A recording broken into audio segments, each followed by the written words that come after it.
तो आज मैं आपको एक अनोखी रहस्यमय कहानी सुनाऊंगी। अगर आप चैनल पर नए हैं तो अभी सब्सक्राइब कर ले। यह मेरा दूसरा नया चैनल है ताकि और भी रहस्यमय कहानी सबसे पहले आप तक पहुंचे तथा कहानी पूरा देखे, क्योंकि अंत में एक अनोखा रहस्य छुपा है। धन्यवाद। तो सुनिए। विंध्याचल पर्वत की हरी भरी ढलानों पर वनवासग्राम नाम का एक शांत गांव था। ये गांव अपने विशाल और पुराने पेड़ों के लिए प्रसिद्ध था। जंगल के बीचों बीच एक प्राचीन शिव मंदिर था, जहां हर श्रावण मास में भक्त पास के पवित्र वन से हरी पत्तियां और फूल लाकर शिवजी को अर्पित करते थे। ये समर्पण केवल एक अनुष्ठान न बड़ी यह था, बल्कि गांव वालों की प्रकृति के प्रति श्रद्धा और जीवन के संतुलन को समझने का प्रतीक था, क्योंकि यह माना जाता था कि शिवजी की कृपा से ही उनके वन हरे भरे रहते हैं। परंतु पिछले कुछ दशकों से वनवासग्राम के लोगों में अहंकार और दूसरों को छोटा समझने की प्रवृत्ति बढ़ गई थी। वे विशाल वृक्षों को ही जंगल का असली आधार मानते थे और जमीन पर उगी छोटी घास या झाड़ियों को महत्व नहीं देते थे। हर कोई केवल बड़े पेड़ों की प्रशंसा करता था और छोटे पौधों को अनदेखा करता था। उनमें समानता और सभी जीवों के प्रति सम्मान की भावना कम हो गई थी और हर कोई केवल अपनी बड़ाई और दूसरों को नीचा दिखाने में लगा रहता था। इस बदलती हुई मानसिकता का परिणाम ये हुआ कि जंगल में अदृश्य असंतुलन बढ़ने लगा था। बड़े पेड़ तो थे, पर उनके नीचे की जमीन सूख रही थी, क्योंकि छोटी घास और झाड़ियां जो मिट्टी को बांध कर रखती थी, उन्हें उखाड़ा जा रहा था। जंगल में एक अजीब सी सूखापन और अशांति फैल गई थी। श्रावण मास नजदीक था, पर शिवजी को अर्पित करने लायक वैसी ताजी और जीवंत हरी पत्तियां और फूल नहीं बचे थे। ग्रामीण चिंतित थे, क्योंकि उन्हें पता था कि वन का ये बदलाव उनके अपने भीतर के अहंकार और शिवजी की नाराजगी का संकेत है। गांव में ध्रुव नाम का एक युवक था। वो बहुत शक्तिशाली और लंबा चौड़ा था, मानो स्वयं एक विशाल वृक्ष हो। पर उसके भीतर एक गहरा अभिमान था। वह सोचता था कि केवल बड़े और शक्तिशाली लोग ही महत्वपूर्ण होते हैं और छोटे या कमजोर लोगों की कोई कीमत नहीं होती। वो अक्सर छोटी मोटी मदद करने से भी इनकार कर देता था, क्योंकि उसे लगता था कि यह उसकी शान के खिलाफ है। उसका मन भी शिवजी की भक्ति से ज्यादा अपनी व्यक्तिगत श्रेष्ठता और प्रभुत्व पर केंद्रित था। श्रावण का महीना आया। जंगल में बड़े पेड़ तो खड़े थे, पर उनके नीचे की जमीन बंजर थी। मंदिर में कोई उत्साह नहीं था, क्योंकि शिवजी को चढ़ाने के लिए कोई विशेष वनस्पति नहीं थी। एक शाम मंदिर में बैठे वृद्ध पुजारी ने, जो गांव की बदहाली और जंगल की सूखती जमीन को देख रहे थे, ध्रुव को अपने पास बुलाया। पुजारी ने शांत स्वर में कहा, ध्रुव, ये वन केवल विशाल वृक्षों का समूह नहीं है, ये जीवन का संतुलन है, जहाँ हर छोटा जीव महत्वपूर्ण है। यह इसलिए सूख रहा है क्योंकि हमारे भीतर अहंकार की जड़ बढ़ गई है, जो छोटे जीवों को अनदेखा करती है। शिवजी को केवल बड़ी भेंट नहीं, बल्कि विनम्रता और सब बड़ी ही जीवों के प्रति सम्मान से प्रसन्न किया जाता है। जंगल तभी फिर से हरा भरा होगा जब तुम अपने भीतर ऊंचेपन का घमंड छोड़कर छोटी घास की नम्रता अपनाओगे। पुजारी ने ध्रुव को एक चुनौती दी। इस श्रावण में तुम्हें इस पूरे जंगल को फिर से हरा भरा करना होगा, अकेले ही। तुम्हें इसके लिए केवल बड़े पेड़ों की परवाह नहीं करनी है, बल्कि विशेष रूप से जमीन पर उगी सबसे छोटी और उपेक्षित घास और झाड़ियों को सींचना होगा, मानो वे शिवजी का ही अंश हों। तुम्हें अपने भीतर के अहंकार, भेदभाव और श्रेष्ठता के भावों को मिटाकर निस्वार्थ सेवा का अमृत बनाना होगा। ये तुम्हारा समता तप होगा। याद रखना, जब तक तुम्हारे भीतर का ऊंचे न का भ्रम नहीं हटेगा, जंगल में फिर से जीवन का संतुलन नहीं लौटेगा। ध्रुव ने चुनौती सुनी। उसे यह काम असंभव लगा। वो कैसे अकेला छोटे पौधों की देखभाल कर सकता था, जब उसने जीवन भर केवल अपनी ताकत पर घमंड किया था। पर पुजारी की आंखों में उसे एक अजीब सा विश्वास और गहनता दिखी। उसे अपने भीतर एक प्रेरणा महसूस हुई। उसने सोचा, ठीक है, मैं ये करके देखता हूँ।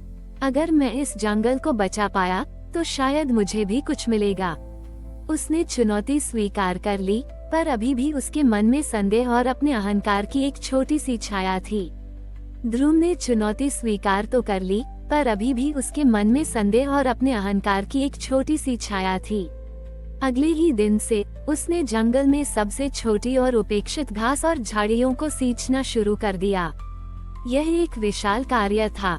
उसे जमीन पर झुककर काम करना पड़ता था, कांटों से उसके हाथ छिल जाते और जंगली कीड़े उसे परेशान करते। उसे यह बहुत कठिन लगा, उसका शरीर दुखने लगा और अहंकार हर पल उसे त्यागने के लिए उकसाता। उसे एहसास हुआ कि जिस छोटी चीज को वह कभी तुच्छ समझता था, वही अब उसके धैर्य और विनम्रता की परीक्षा ले रही थी। उसका श्रेष्ठता का भाव ही उसके भीतर अशांति का कारण था। धीरे धीरे जैसे जैसे ध्रुव हर दिन निस्वार्थ भाव से छोटी घास और झाड़ियों की सेवा करता गया, उसे केवल शारीरिक श्रम ही नहीं बल्कि एक आंतरिक बदलाव भी महसूस हुआ। हर छोटे पौधे को सींचते हुए उसे लगा जैसे वो अपने मन के भीतर से अहंकार और भेदभाव को भी हटा रहा हो। उसका ध्यान अब अपनी ताकत पर नहीं बल्कि ये एक जीव के महत्व और जीवन के परस्पर जुड़ाव पर केंद्रित हो गया था। ये छोटी घास केवल एक पौधा नहीं थी, ये उसके आत्मा का विस्तार बन रही थी, शिवजी को अर्पित एक तपस्या। वो अब किसी को कुछ साबित करने के लिए काम नहीं कर रहा था, बल्कि अपने भीतर की शांति और उस पुराने समानता के भाव को वापस लाने के लिए कर रहा था। श्रावण का अंतिम सप्ताह चल रहा था। जंगल में अभी भी बड़े पेड़ तो थे, पर जमीन की हरियाली पूरी तरह नहीं लौटी थी और गांव में निराशा गहरी थी। ध्रुव लगभग थककर चूर हो चुका था। एक शाम जब वो एक सूखी हुई जमीन पर पानी डाल रहा था, तो उसने देखा कि एक छोटी सी चींटी एक सूखे तिनके को बड़ी मुश्किल से खींचकर ले जा रही थी, मानो वह अपने लिए एक नया घर बना रही हो। उस नन्ही चींटी के अथक प्रयास और उसके सहज अस्तित्व के संघर्ष को देखते ही ध्रुव के भीतर एक नई ऊर्जा का संचार हुआ। उसे लगा जैसे शिवजी स्वयं इस छोटे से जीव के रूप में उसे संदेश दे रहे हैं कि हर जीव का अपना महत्व है। उसने अपनी अंतिम शक्ति से जंगल के उन कोनों की भी देखभाल की जहां सबसे छोटी घास उगती थी, इस बार किसी दिखावे के लिए नहीं बल्कि केवल निस्वार्थ प्रेम और समर्पण के भाव से। श्रावण के अंतिम सोमवार की सुबह थी। ध्रुव ने अपनी पूरी शक्ति लगाकर जंगल की उस जमीन को सींचा जहां छोटी घास उगती थी। वह थक चुका था, पर उसके चेहरे पर एक अद्भुत शांति और संत ओश था। जंगल अभी भी पहले जैसा घना नहीं दिख रहा था। जैसे ही सुबह की पहली किरण उस सींची गई जमीन पर पड़ी, एक अद्भुत चमत्कार हुआ। जंगल के बड़े पेड़ों के नीचे की सूखी जमीन अचानक हरी भरी हो गई। छोटी छोटी घास और रंग बिरंगे जंगली फूल तेजी से उगने लगे। उनकी हरियाली इतनी चमकदार थी कि ऐसा लगा मानो जमीन पर एक हरी चादर बिछ गई हो। जंगल से एक ऐसी ताजी और जीवनदायिनी सुगंध आने लगी जिसने पूरे गांव को भर दिया। हर जगह नए पौधे उगाए और पक्षी फिर से चहचहाने लगे, मानो जंगल शिवजी के आशीर्वाद से फिर से जी उठा हो। गांव वाले जो मंदिर में पूजा के लिए इकट्ठा हो रहे थे, उस अद्भुत दृश्य और जंगल की नई हरियाली से हैरान रह गए। उन्होंने देखा कि ध्रुव ने अकेले ही उस सूखी जमीन को हरा भरा कर दिया था। वे दौड़े दौड़े जंगल के पास आए और अपनी आंखों से उस पर फैली दिव्य हरियाली और खिले हुए फूलों को देखा। उनकी आंखों में आंसू थे, पर इस बार पश्चाताप और कृतज्ञता के आंसू थे। उन्हें अपनी अहंकार और ध्रुव के प्रति अपने उपेक्षा भरे व्यवहार पर बहुत शर्मिंदगी महसूस हुई। उन्हें एहसास हुआ कि शिवजी ने उन्हें केवल हरियाली ही नहीं दी थी, बल्कि निस्वार्थ सेवा, विनम्रता और सभी जीवों के प्रति समानता का महत्व भी सिखाया था।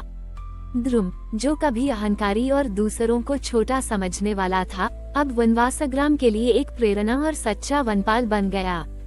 उसने गांव वालों को सिखाया कि सच्ची समृद्धि केवल बड़े और शक्तिशाली होने में नहीं, बल्कि हर छोटे जीव का सम्मान करने, निस्वार्थ भाव से उसकी सेवा करने और सभी के साथ समानता में निहित है।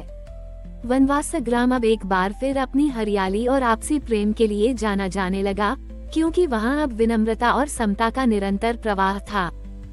श्रावण का वह महीना और ध्रुव का वह समता तप वनवासग्राम के लिए एक शाश्वत कहानी बन गई, जो ये सिखाती है कि सच्ची दिव्यता तभी प्रकट होती है जब हम अपने अहंकार को त्याग कर विनम्रता से और निस्वार्थ प्रेम से सभी जीवों की सेवा करते हैं, चाहे वे कितने भी छोटे या बड़े क्यों न हो।